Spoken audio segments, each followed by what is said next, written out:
Open Heaven Daily Devotional, Monday, March 11, 2024 by Pastor E.A Adeboye. Topic: Anointed Hands. Memorize Luke 4 verse 40.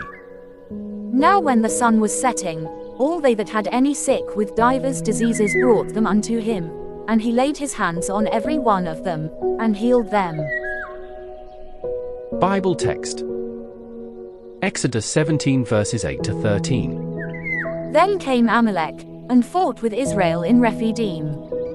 And Moses said unto Joshua, Choose us out men, and go out, fight with Amalek. Tomorrow I will stand on the top of the hill with the rod of God in mine hand. So Joshua did as Moses had said to him, and fought with Amalek. And Moses, Aaron, and Hur went up to the top of the hill. And it came to pass, when Moses held up his hand, that Israel prevailed, and when he let down his hand, Amalek prevailed. But Moses' hands were heavy, and they took a stone, and put it under him, and he sat thereon. And Aaron and Hur stayed up his hands, the one on the one side, and the other on the other side. And his hands were steady until the going down of the sun. And Joshua discomfited Amalek and his people with the edge of the sword. When you see a man of God laying hands on people, and they get healed, it is because those hands have been in contact with the fire of God. Ordinary hands become anointed once they come in contact with the fire of God. In Exodus 3, when Moses threw his rod on the holy ground, it became a serpent, and the Lord asked him to pick the serpent up by the tail. As Moses bent to pick up the serpent, his own hands also brushed the ground that the fire had touched.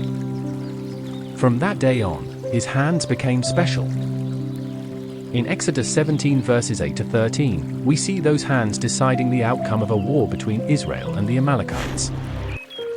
Every time he lifted his hands, Israel won, but when his hands got heavy and were going down, the Amalekites began to win.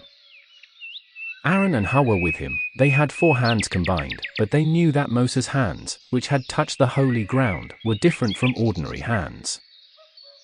So, rather than lift their own hands, they helped Moses keep his hands up. In Exodus 14 verse 16, God said to Moses, But lift thou up thy rod, and stretch out thine hand over the sea, and divide it, and the children of Israel shall go on dry ground through the midst of the sea. God had anointed Moses' hands, so he ordered him to stretch them over the Red Sea to divide it. So, in Exodus 14 verse 21, when Moses stretched out his hands over the sea, it had no choice but to part into 2. In Deuteronomy 34 verse 9, those hands also transmitted wisdom into Joshua.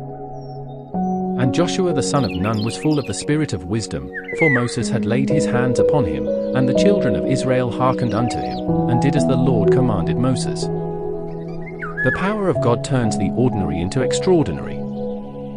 If you read John 9 verses 1 to 7, where Jesus saw a man who was born blind, he spat on the ground, made some mud out of it, and anointed the blind man's eyes. Ordinary mud can become anointed mud. It all depends on whose hands the mud is in. Your hands can also become anointed today, but first they must be holy hands.